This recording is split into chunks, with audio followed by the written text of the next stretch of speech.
Hello and welcome. Thank you for joining the University of California, Merced as part of the Discover UC Merced webinar series. You are here for our session called Tips on Navigating the Personal Insight Questions in the UC Application. My name is Ash Alejandre, and I am the Admissions Advisor with the Office of Admissions at the University of California, Merced, and I'll be serving as your moderator today. As we wait for more folks to join us, I'd like to review a few tips before we get started. If you would like to adjust your audio, click on the audio setting button in the lower left corner of the screen. If you would like to adjust the size of your window, you can click on View Options at the top portion of your screen.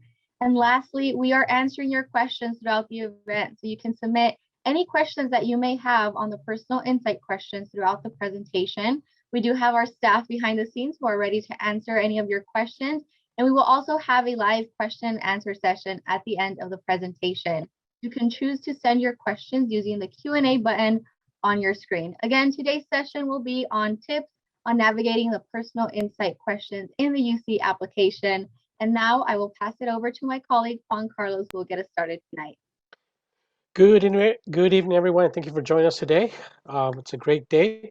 My name is Juan Carlos Lopez. I'm an admissions advisor for the University of California, Merced. I cover the Southern California region. Now I'm going to turn over to Iona. Thank you so much, Juan Carlos and Ashley. Hello, everyone. Thank you for joining the UC Merced Personal Insight Questions webinar. And I will begin the presentation and will provide an overview of what to expect from today's session. So again, we will solely be covering the personal insight questions of the UC application. As you may know, there are a lot of sections in the UC application, but today, Juan Carlos and myself will cover that section only. So first, we'll share about the basics of the personal insight questions. And as you may know, the personal insight questions are known as PIQs. We love acronyms at the UC system. So moving forward, we may refer to the personal insight questions as just PIQs. And then we'll also talk about the purpose of the PIQs. Why do we request you and require you to complete that to submit the application? And then when Carlos and I will cover all questions. So we will dive into each question to help you understand how to draft your responses and really break down those questions. And then lastly, we will provide tips and tricks on how to draft your responses. And we will leave time for Q&A to answer your questions. So let's begin about the basics of the personal insight questions and also discuss the application process. So as you may know, the University of California has 9 different undergraduate campuses. We share the same exact application. So the UC application is just one online standalone application. So whichever campuses you will apply to, it will be in that same UC application. The application has been open since August 1st, and the filing period to submit the UC application is in the month of November. So you have from November 1st up until November 30th at 11:59 p.m. Pacific Standard Time to submit your UC application. It is a hard, strict deadline of 11:59 p.m. on November 30th.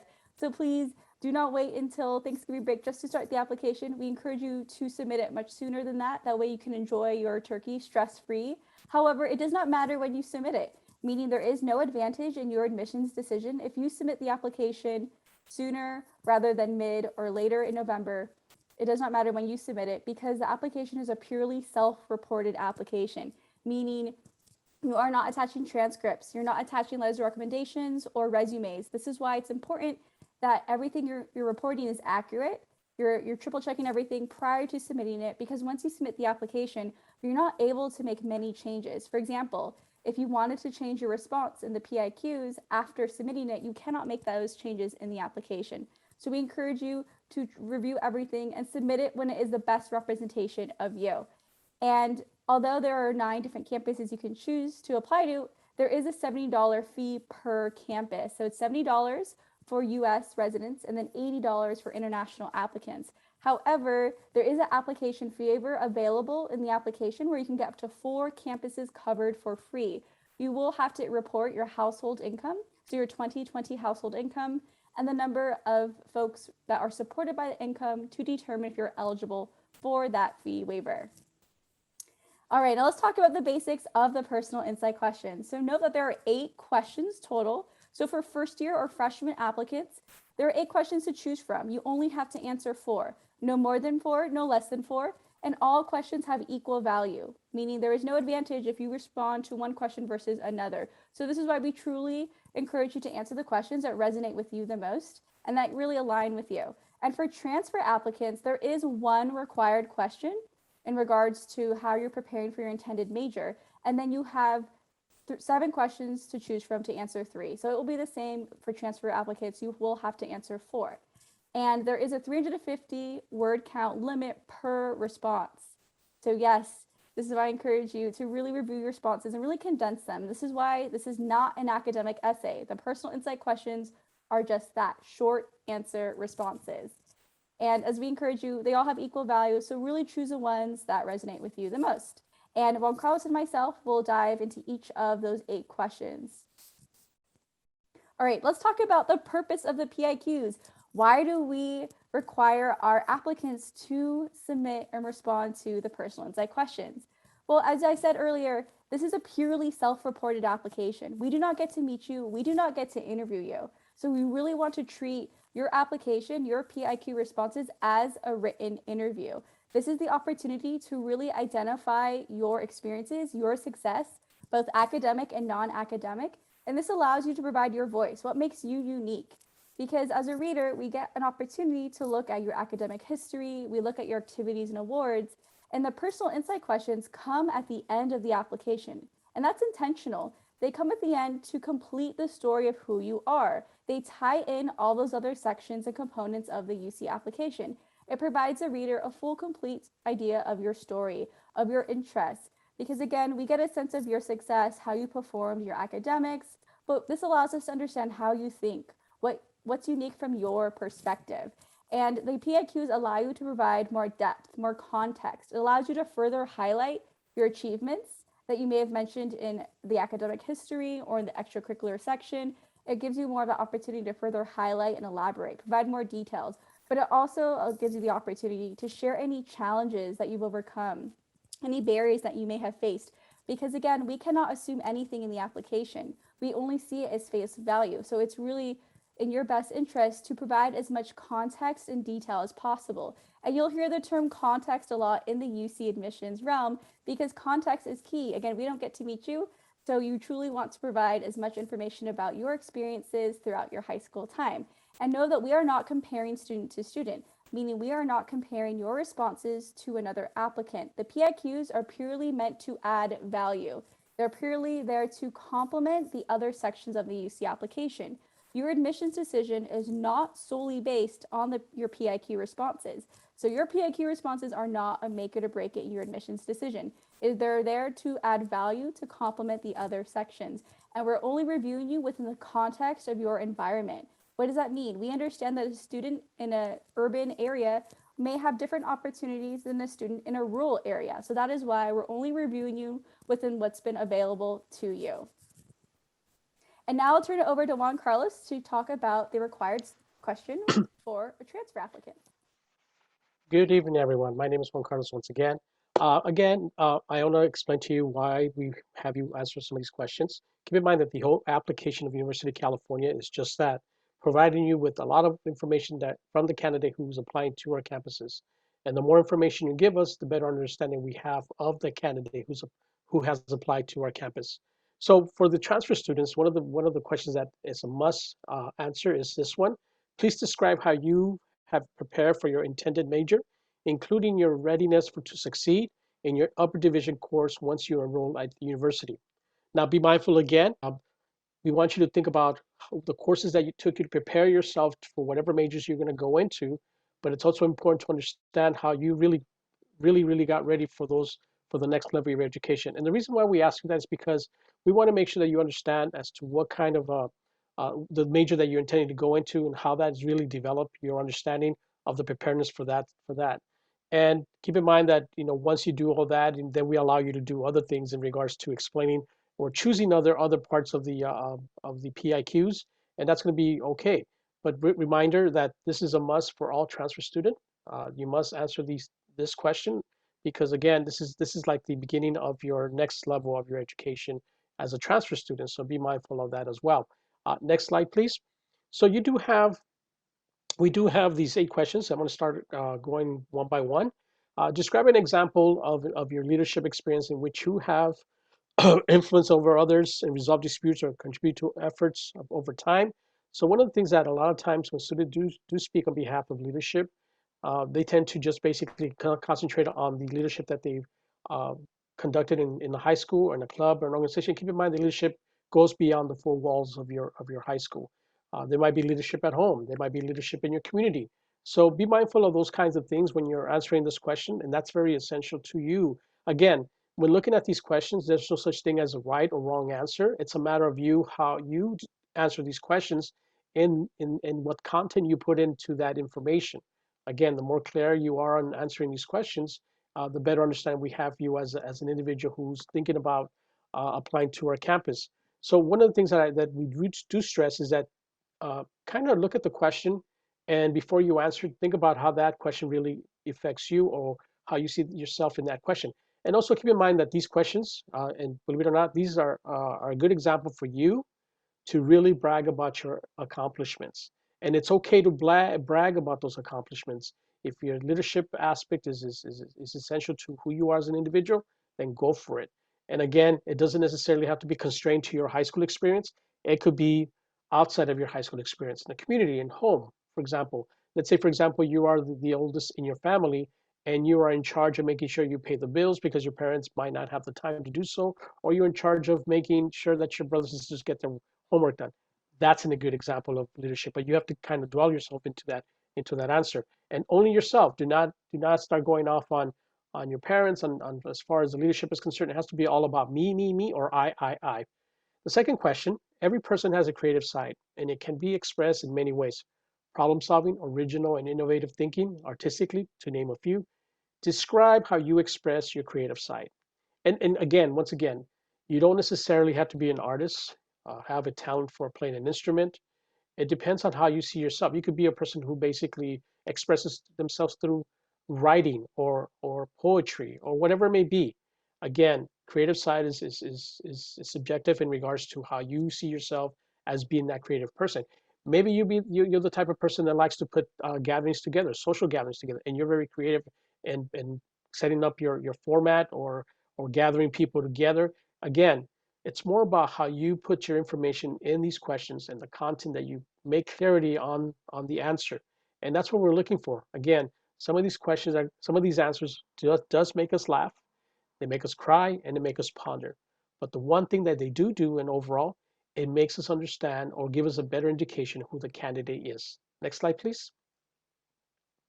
The third question is, what would you say is your greatest talent or skill? How would you develop and demonstrate that talent over time? Once again, this could be a reference back to question number two, but be mindful that they're standalone questions.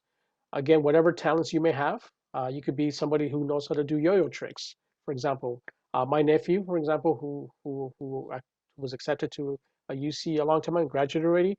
He was very good on with me doing those yo-yo tricks, and that was his talent.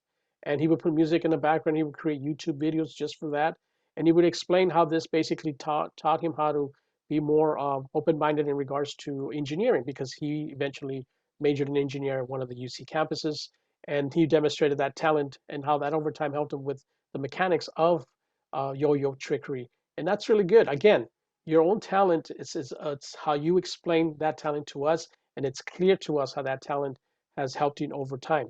Okay. Now, describe how you've taken advantage of a significant education opportunity or worked to overcome an educational barrier you have faced. This is a good question for a lot of you who are probably part of a special group, like, for example, AVID or Talent Search or the TRIO program, such as Upper Bound or Talent Search, same concept, or Gear Up, or maybe you're part of CalSOAP or part of the AEOP. This is a good way for you to do that, how you've taken advantage of a significant education opportunity. More times than not, students always miss that, an opportunity to explain how maybe an AVID course or an AVID club has helped them realize their potential, and how that has helped them to overcome any educational barriers. Because sometimes these programs do that. They open up your eyes to see the whole picture as to the potential of that student.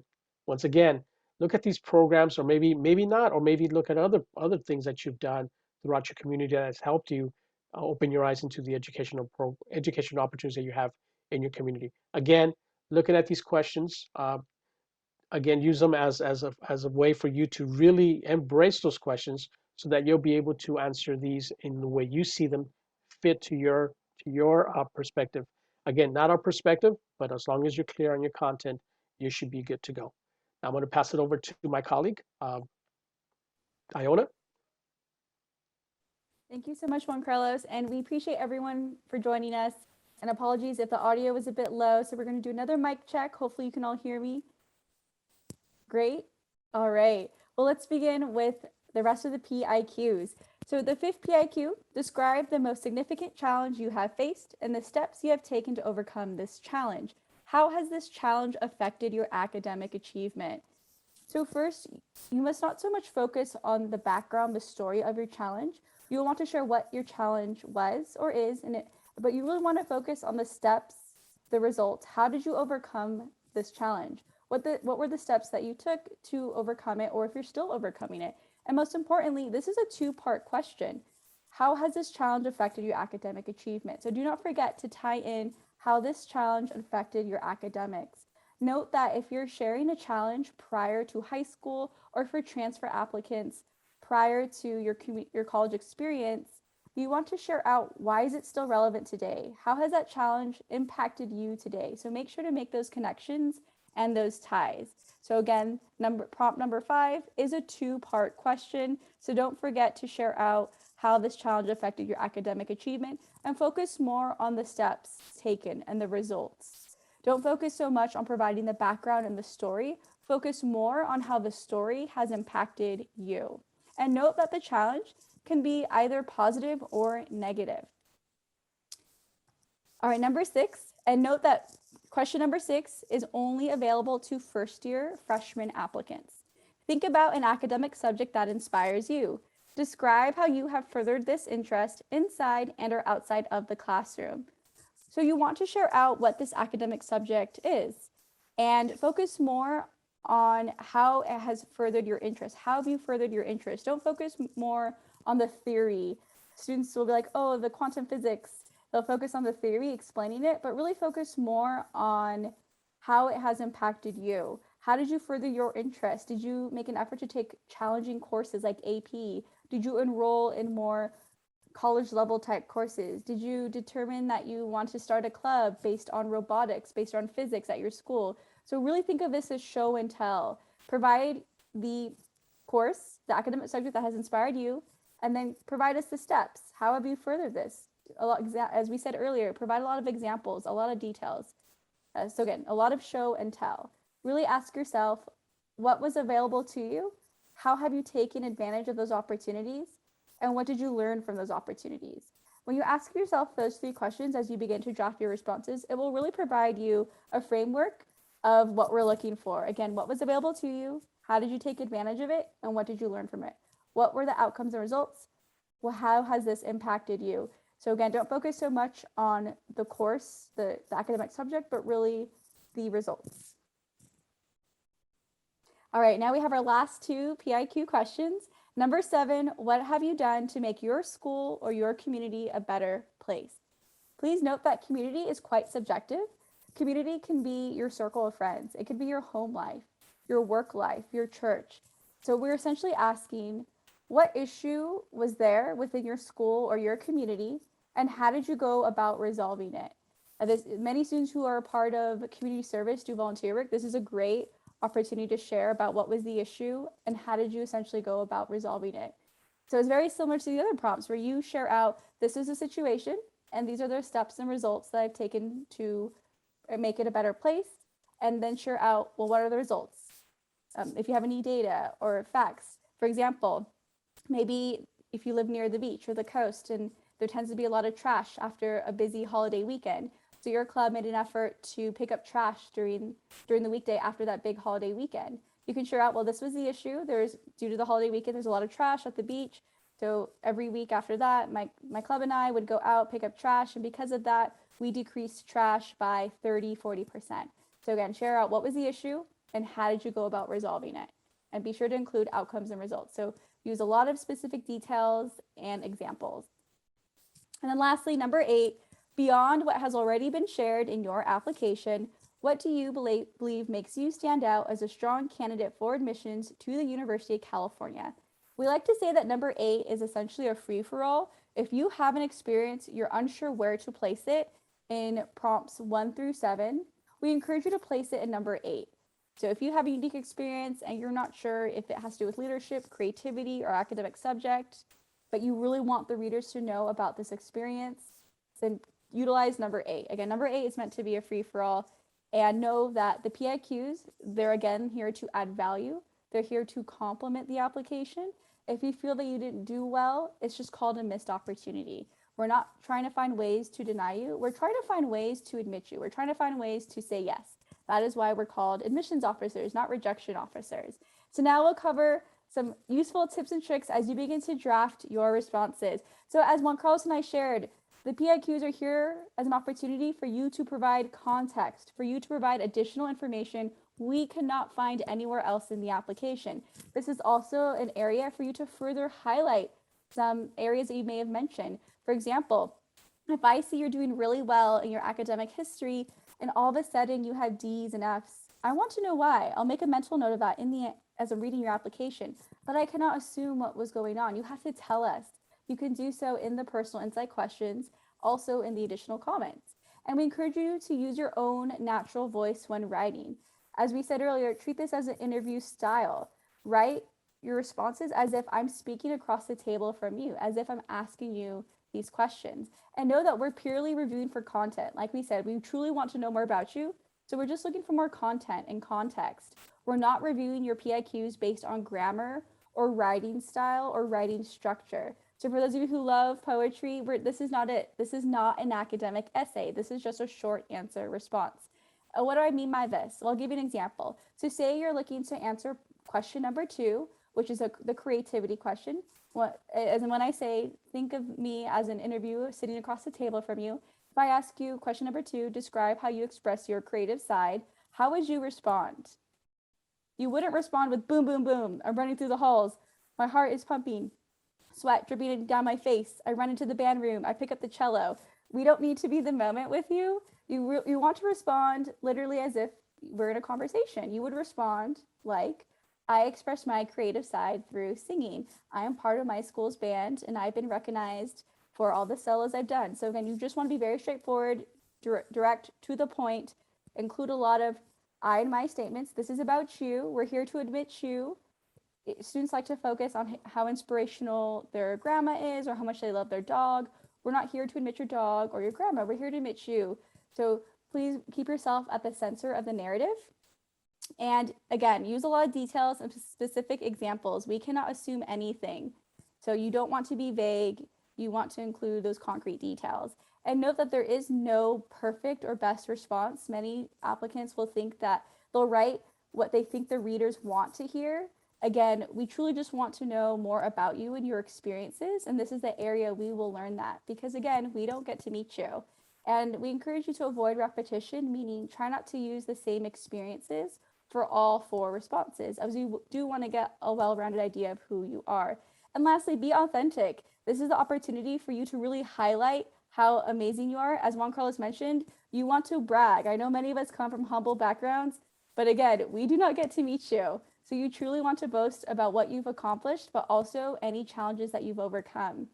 Because again, we only can review you on what you self-report. So this is why to really take advantage of this section in the UC application, as this is where we truly learn more about what makes you unique, how you think from your perspective, and what has impacted you, and what you hope to bring once you come to UC.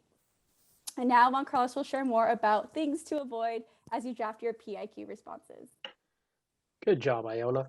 One of the things that a lot of you should always avoid is basically when you're speaking on behalf of the University of California, a lot of you or some students tend to say, I always wanted to be a student at UCLA or at Berkeley or at Merced. Be mindful that you're applying to a system. So the University of California. So it'll be best for you to say, I always wanted to be a student at the University of California. Okay. Avoid acronyms. Don't use quotes or lyrics like Iona mentioned to you earlier, because of the fact that you're literally wasting time in really answering the question. Reminder to you is that these questions are essentially an insight into who you are as a candidate who's applying to our campus. So the more we know, the better it is for us to understand that candidate and for us to really make a decision in whether, well, just to make a decision about the admissions process to our campus. But when looking at these PIQs, essentially you don't want to uh, put yourself in a situation where you basically are not necessarily answering the question, but try to avoid all these little things. Remember, this is not an assignment. This is not an essay. So be mindful of that. And as Iona had mentioned to you, if it's like a regular conversation, answer it as such. For example, Iona made a comment about question number 8. This is another question that I think for me, as I speaking to a lot of students, is one of the most challenging questions of all the questions, because you're telling us what sets you apart. And as I mentioned to you, and Iona mentioned to you, that being humble is a good thing. But however, this is a place for you to really tell us the reasons why you feel like you should be considered for admissions to the University of California. And again, it's okay to brag about those accomplishments.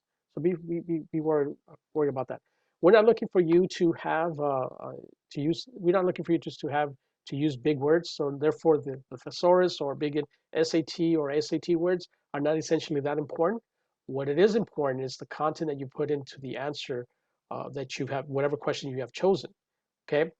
And most of the responses focus on the story or the setting scene when you should instead focus on how the story has impacted you. Let me give you an example. This is a really a good example for question number 6 that is asking you, what is your favorite academic subject? Students have answered in the past what I've seen, they have said basically to the effect of, my favorite subject is PE. Once again, my job is not to determine whether that's the right or wrong answer. How did you answer? What is the content of that answer? And for the most part, students will answer this way. The reason I selected PE is because I play sports for my high school. I have to learn how to balance my playing time, my academics, and then my parents require that I maintain a 3.0 and above GPA. How does this help me out outside the classroom? Basically, it prioritizes my academics, prioritize my time, know how to time management, which I'm going to be utilizing when I go to college. You see how that works? I never really got into other people, but I spoke on behalf of what I feel, what I've experienced. Now, next comment, next slide, next slide, please. Comment. So one of the cool things about the application itself, be mindful that it's one application for all the UC system. So every one of us is going to see, whichever campus you apply to, are going to see the same answers. Okay. After you finish with the PIQs or the personal insight questions, you do have a section called additional comments. In the additional comments, you do have 550 words to play with. This is a section where you get to explain about anything you feel that is important to us, or important to you in that sense, not to us, to you. It could be anything without utilizing the PIQs as a framework for your answering those questions. So be mindful of that. Also, be mindful that the whole application, there are sections where you can actually get to explain about anything you feel that it's important that we should know extra about you. In this sense, in the academic history, here's where you basically would say, I should have gotten an A, but I didn't because X, Y, and Z reasons. And that's okay. And this is where you as an individual, again, I'm gonna reinforce this by telling you, the more information you provide us about who you are as an individual or the candidate, the more detailed information, the better understanding we have of that candidate. And it makes our lives a little bit more interesting because of the fact that we get to know the candidate a little bit better. As Iona has mentioned to you, this is your interview in writing for the University of California. So be mindful as to how you answer these questions and the content that these questions are based on. And the additional comments where you basically put all the extra stuff that you want to put in there. It's also essential to understanding any mishaps that you may had in maybe your academic history. Like I said, maybe you wanted to get an A, but you got a B, and you explain the reasons why. And a lot of you have a story to tell, but you also have a lot of accomplishments that you want to tell us about, and it's okay. So this is a good way for you to thinking about this section as additional comments. Utilize it to your advantage, because as we read your answers, again, it makes us understand who the candidate is as a whole. Next slide, please. So just to give you a heads up on everything that's coming up, we are still continuing. UC Merced is still continuing with webinars that we're holding in the coming days. We're having application webinars November 8, November 15, November 22nd. We hope that you attend those. We also provide you with application advising sessions, November 10, November 15, and November 17. Again, we want to be your resource. We want to be the support that you need. And we're also providing a last minute UC application assistant. Chat with us live. with any admissions advisor or last minute help. And these are November 3rd, 23rd, and 30th. Again, our goal is to assist you as best as possible so that you'll be able to feel at ease when applying to the University of California. Be mindful too that when you are answering the PIQs, there is no such thing as right or wrong answer. So when students do ask, oh, which question should I answer? It's not up to us to decide which question is best fit for you. You have to decide those questions. And it doesn't matter which questions you answer, it's the content that you once you answer that question, is the clarity that we get from that answer that's going to make us understand who you are as a candidate. Okay. And also, as a university, we do offer, if you want to take a picture of the QR there, we do have in-person tours, a virtual tour group, and recorded live guided tours. Again, just because we want to make sure that you look at our campus and think about how the newest campus has made a lot of strides for the past 15 years and how we're moving to the next level or the next phase of growth for the University of California. And it's a great campus to look at. It's beautiful. It's one of the up and rising universities in the system. This is our contact, and Ashley will come out and finish it off here. Thank you. Yes, thank you so much for both of you for all those helpful tips. At this time, we will dive into some of those questions that we have in the Q&A box. So to get started, our first question is, what types of things should I include or talk about in the additional comment section? If you can give examples, that would be great. Yes, that's a great question. So just to reiterate, what types of topics should be included in the additional comment section? Well, as Juan Carlos mentioned, those are optional sections in the application, but we do encourage you to take advantage of them. For example, in the academic history additional comments, if there's a change in your curriculum, if your school changed grading systems, if there was a dip in your grades, we want to know why. And we'll notice those trends in your grades, both up and downward trends. So really take advantage of those areas and explain to us what was going on, because as we mentioned earlier, we cannot assume anything. Other things you can talk about in the academic history is that if you transferred to different schools and you found the curriculum to be much more challenging at your new school, you can mention that there. Again, anything you think pertains to your academic history that will help the reader learn more about you, put that in the additional comments after the academic history. And then Juan Carlos can talk more about what we encourage you to put in the additional comments after the PIQs. Perfect. So our next question is, do PIQs have to show any experience behind the intended major you are applying for?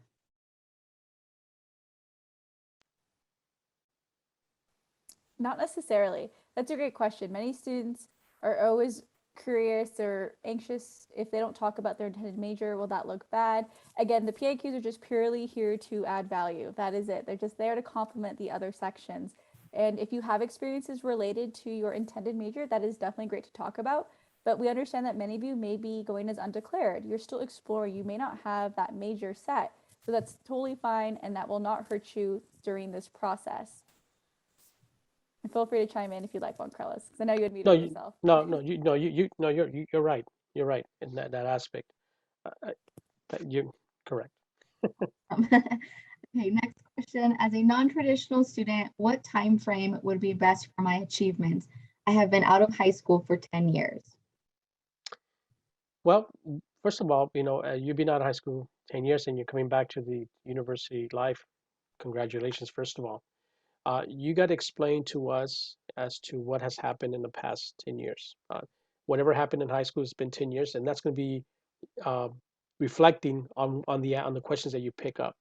And necessarily, in your high school, you could have been president of X club or whatever. While that might be important, it will be important for you to kind of speak on behalf of what's going on in your life today. As it is for a lot of you who are answering the questions to the PIQs, keep in mind that a lot of the stuff that you want to answer has to be reflective of your high school experience. For example, if you're going to write about a challenge that you had in middle school or in elementary school, don't keep it there, tie it into your high school experience, because we want to see that. Now, going back to this question for being out of school for 10 years, uh, make it responsive to as to what has happened in the past maybe 3 or 4 years since you made a decision to go back to school and the reasons for that. And again, this will be a good way. I'm glad you asked that question, because this will be a good way for you in the additional comments to explain that information as to what has happened between the time you ended high school to now what's going on today. And keep in mind that you have more room to explain that. You have 550 words to explain that in additional comments, and that'll be a good way for you to do that. But also keep in mind that if you are involved in any activities within the last year or 2 years or 3 years, make sure that it's known throughout your application, because again, being a student who's been out of high school for 10 years, that is a huge gap, but at the same time, a very important gap, and we want to know why that has occurred for us, and that gives us a little more clarity in that aspect. I hope I answer your question. That sense. You want, Iona, anything? Awesome. Next question, should our PIQs reflect an overall theme, or should they all be as unique as possible to cover as much content possible? As I mentioned to you earlier, each question should stand alone. We're not looking for any kind of a theme, because keep in mind, it's the same thing when you go on an interview. You might get an interview question that might sound the same throughout, but you have to give a different answer for each question. So keep in mind that while maybe two other questions might have a similar idea, as far as talent and creativity, that might be so. But also keep in mind that you want to keep these as a standalone question, and see them as such. So don't try to combine them, because you want to make sure that you really respond to that question in particular, and that's the way it should go. Perfect. And I think a follow-up question I think goes hand in hand with that one was, my classmate says, if I had mentioned what activities I had joined in the other section in the application system before the PIQ section, I'd better not say it again in the PIQs. Is this true? So I'm glad you mentioned that, because I forgot to mention this in this earlier. Even though we know your activities and what have you that you probably are involved with. For example, let's say in activity, a club, I was president of X club, right? And then in the PIQs, then you will go into the leadership aspect of that, because it's totally different. But in looking at the PIQs, keep in mind that it's not necessarily a replica of your activities that you have done. It is not none of that. These questions are more of an in-depth into what you have done, essentially, for example, as a leader in those clubs. Um, you being a president of a club, you just basically tell us, my job is to maintain, order, blah blah blah. And I conduct 2 or 3 meetings per month, or what have you. Our job is to make sure that we collaborate with the school and do this and this and that. That's great. But for answering the leadership aspect, you would say, as a leader, I'm tasked with putting these things together, make sure I assign everybody, and I feel that when I speak, people listen because my directions are very important to them. I don't know if you want to add anything to that, Iona. Awesome. I think you touched on all of it, Juan Carlos. Thank you. One thing that affected a lot of our students, this past year and a half was COVID. I don't know, would you be able to, maybe touch base on where in the application and the personal insight questions our students can touch base on that? Yeah, great. Thank you so much, Ashley. I know we've been getting a lot of questions in regards to COVID and how that's affected you. And yes, you're more than welcome to talk about the past 18 months and how the pandemic and COVID has affected you, especially because many of you have been at home. You weren't able to partake in your traditional meetings like clubs and sports. So yes, you can talk about it in the additional comment sections or in the PIQs.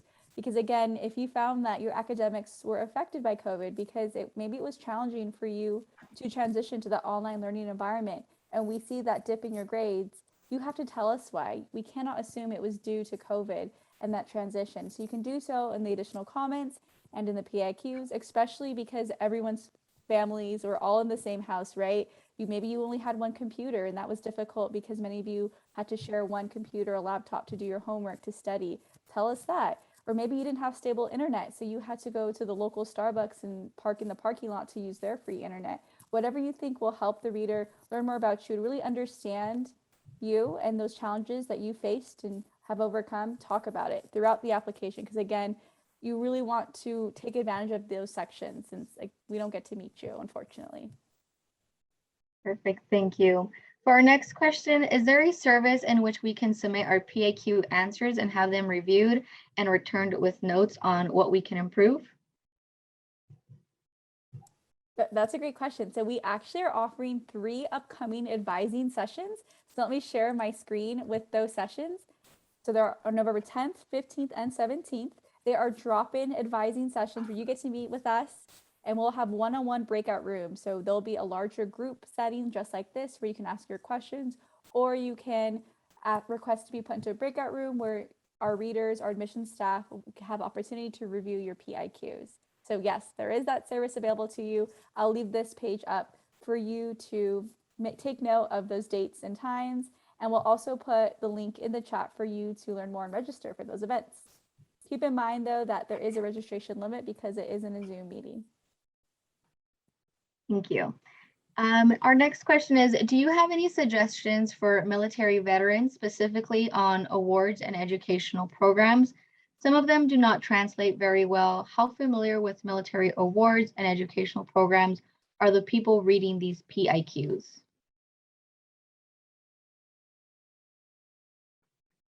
Let me know if you need me to repeat it. That's a great question. And yes, so to our attendee that asked that, when you ask that follow-up question, how familiar are our readers? You bring up a great point because, as you said, some readers may not be as familiar as others. So this is why it's imperative that you provide as much detail and examples of those awards and the courses you did take during your service. And thank you again for your service. So yes, this is why we say be as detailed as possible because, as you mentioned, our readers will range in age and gender, and some may have more experience in some of those areas versus others.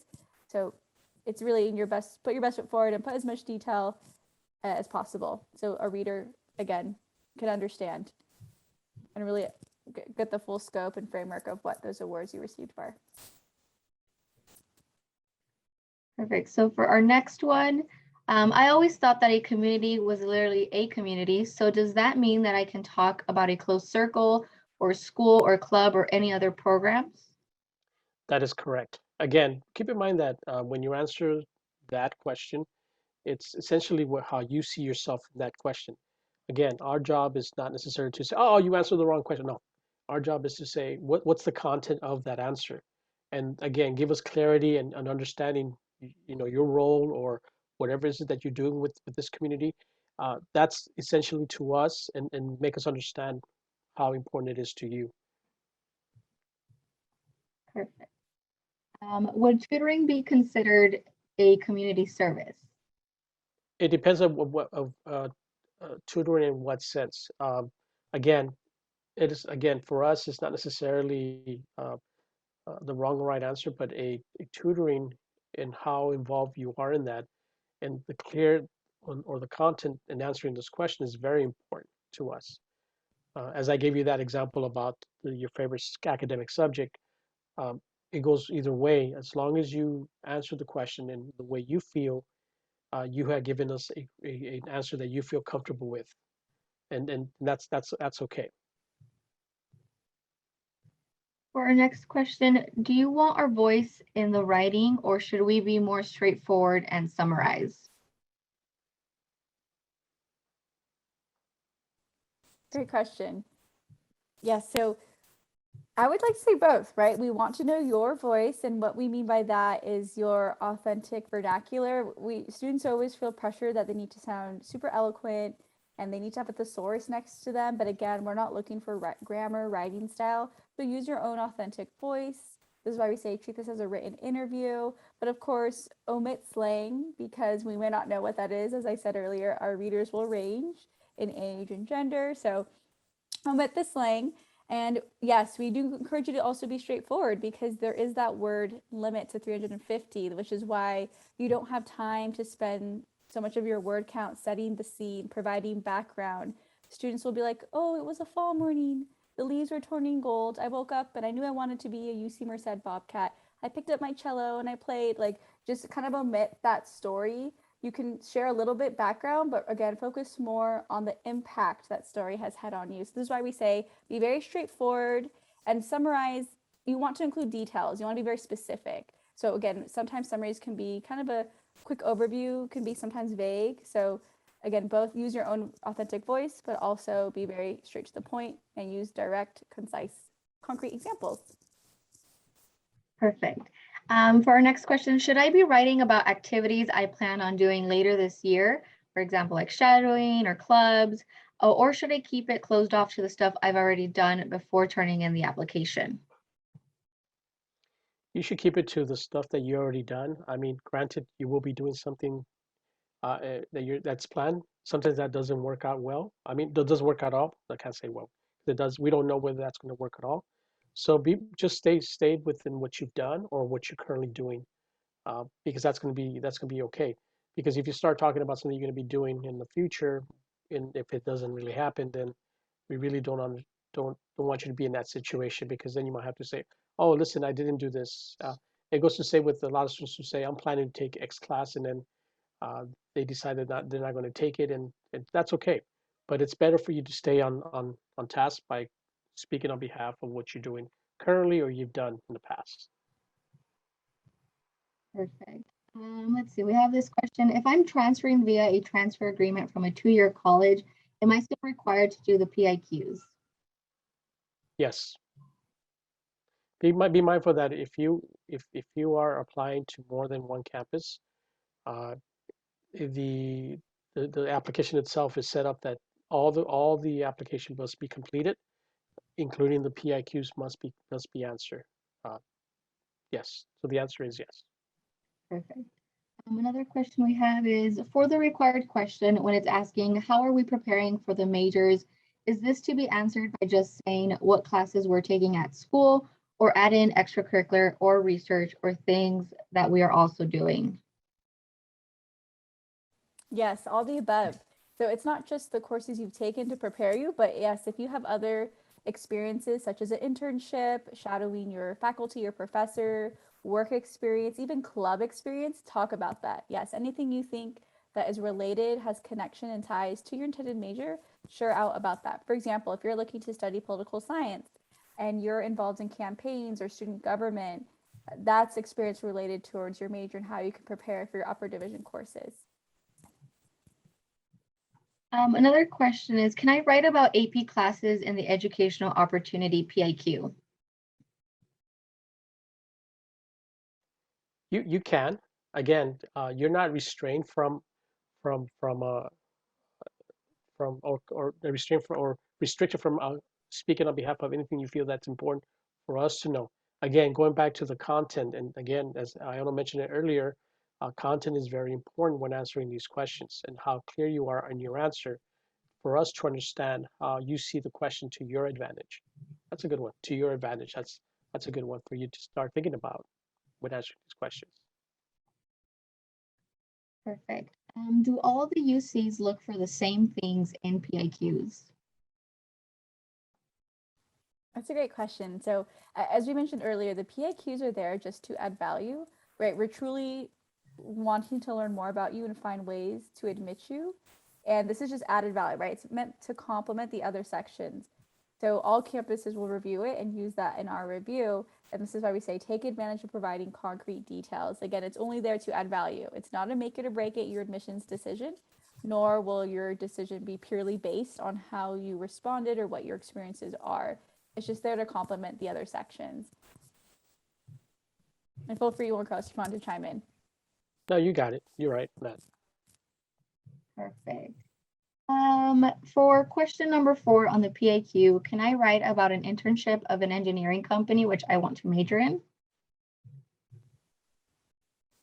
That is correct, yes. Since number 4 is asking about a significant education opportunity, yes, if you found that internship to be educational, by all means. And as we've mentioned earlier, a lot of these questions are subjective, where educational opportunity can be an AP course, could be a actual educational prep program like AVID, or even taking college level courses. So yes, that internship that is preparing you for your intended major, by all means, share out about that in question number 4. Perfect.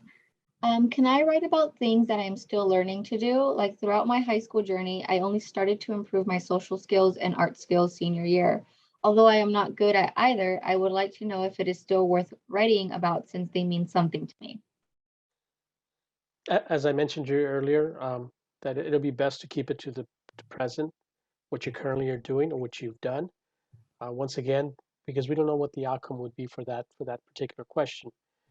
We know that a lot of students are always working to better themselves. So you could write about the journey of how to better yourself in that sense, and continue in an ongoing, not a struggle, but an ongoing task that you're dealt with.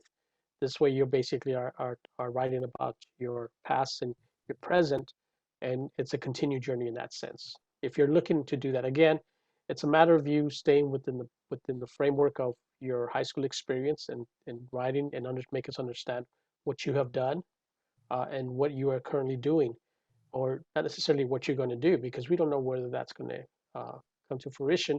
It's more important for us to know what you have accomplished, and what your journey would be like. Like to add anything like that? I don't know. I mean, I don't know if I'm correct in that saying that, but I feel that's the way we. I'm sorry. This.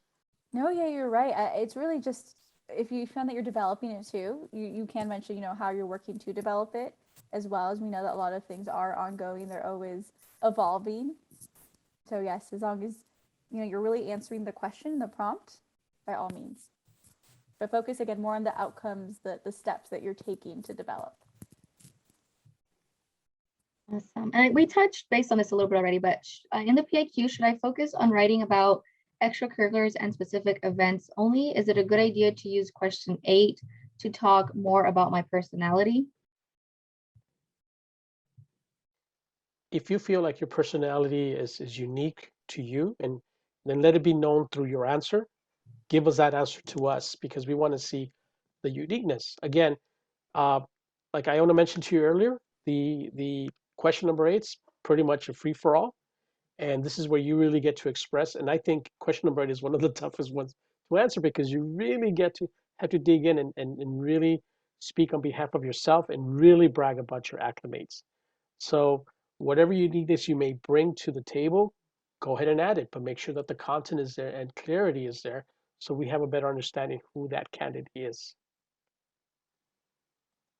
Perfect. Our next question is, what kind of specific grade trends would you say need an additional comment or explanation? A's to B's or A's to lower? Yes. Yeah, so that was a great question, Ashley. And that's truly up to you on those grade, what you determine as a grade trend.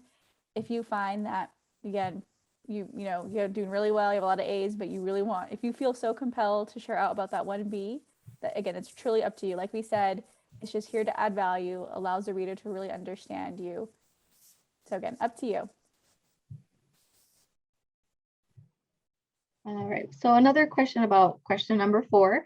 Would an internship at a sports medicine rehabilitation center be considered an educational opportunity, or would this be a better fit under the other prompt of pursuing a subject? Yeah, it honestly could be either or, right? Because you could see this as an educational opportunity, helping you prepare and understand your intended major. It could also be seen as number 6, right? How have you furthered your interest outside the classroom? Again, the PIQs, no matter which ones you respond to, they're there to add value. So it's truly up to you how you want to go about responding to it. And again, if we find that you didn't add the proper prompt or question, we're not going to, deny you or deduct points from you whatsoever. Again, it's just there to add value. So if you find that they could either answer 4 or 6, you decide. Perfect. Can dual enrollment classes be considered an educational opportunity program? They can be, but also keep in mind that it's the way you're going to answer these questions, because sometimes you might be going to a middle college that is part of the curriculum. So you already took that first step in being part of a middle college. So that could be part of that answer if you choose to do that. Again, make sure that you're clear in that aspect, in answering that question, and how that has helped you develop to who you are as an individual. And make sure that you answer the question in general, just because of the fact that, again, for a lot of the students who applied, or many of the students who applied for the University of California, do a dual enrollment. That's because that's part of the curriculum. That's part of their of the middle college experience that they have. So be mindful that if a person basically decides to take those dual enrollment on their own, then that becomes an essential, a different experience for that individual. So you kind of have to set it up where you basically explain to us how that education experience has helped you grow, whatever it may be that you're going to try to tell us. Again, the content is going to be very important for us to get that from you. Perfect. What should you write about if you don't have many extracurriculars or experiences outside of school? That is a great question. I'm glad that was asked, Ashley. Yeah, so know that extracurriculars does not need an official title or role. Extracurriculars can literally be a hobby you do at home. If you are an older sibling and you babysit your younger siblings, that is leadership. That's called tutoring. Put that in the application. If you have more obligations at home, maybe you're seen as a caregiver or you have a type of parental role in your home environment, that is leadership. You can add that in the application. If you help your family with yard work and that's what you do a lot on your free time, that's called neighborhood beautification, right? You're bringing up the real estate value in the area. So really start brainstorming and outline what do you do outside of the school and what's really important and valuable to you. So again, extracurriculars is not exclusive to the school environment. If you work to help support your family, or if you need to pay your own personal bills, like your cell phone bill or car bill, put that in the application. It could be in your church, your community, wherever. So it's not whatever is truly valuable and meaningful to you, that's from high school and onwards, or for transfer applicants throughout your college experience, add that in the application. And feel free, Juan Carlos, if I could chime in, because that could be a whole nother session. Yeah, Activities and awards. and that's basically right. You're right on that one. Okay, perfect. And lastly, for our last question, in the community service prompt, if we were part of an advocacy for a bill that has been recently passed, would that be too political to write about somehow, since I was told not to write about anything political? Keep in mind that it's how you see yourself involved in that forum. In other words, your involvement in maybe gathering, signatures or maybe moving people to kind of go your way. It's not necessarily a bad thing to write about. It's more of how you see yourself in that forum, and you explain in content. Again, going back to that in your answer, and it's clear as to what you want to tell us about that experience. Yes, and yeah, wonderfully said, Juan Carlos. I'd like to also add that as a public university, your political beliefs, your religion, how you identify, your demographics, your sexual orientation, that will have no effect on your admissions decision whatsoever. So whatever you report in the application in regards to your political beliefs will not have a negative or positive bearing on your decision. And we always encourage you, you're more than welcome to talk about the idea, but focus more on how that idea has impacted you. So when you mention how you advocated for a bill that has recently passed, share about those outcomes, the results, the steps you've taken. As Juan Carlos mentioned, if you were there to receive signatures, if you were there to campaign, changing those laws, what was your role? So again, keep yourself with the narrative. Don't focus so much on the belief system, but really how that has impacted you. Yes, perfect. Thank you so much. And to wrap it up, I want to thank Iona and Juan Carlos for answering all of your questions today live. And of course, our staff in the background behind the scenes that are answering all your questions in the chat as well. As a reminder, if you have any additional questions after today's session, our contact information will be put out is on the screen right now. And that is also our social media. We can continue to stay connected with our campus. And like our presenters mentioned earlier, we are going to be offering more application webinars and advising sessions where you can register, for any of those upcoming events on our website, admissions.ucmerced.edu. Thank you everyone for joining us tonight. We hope that we see you all in our upcoming Discover Series events, and we hope you have a great rest of your night. Good night, everyone.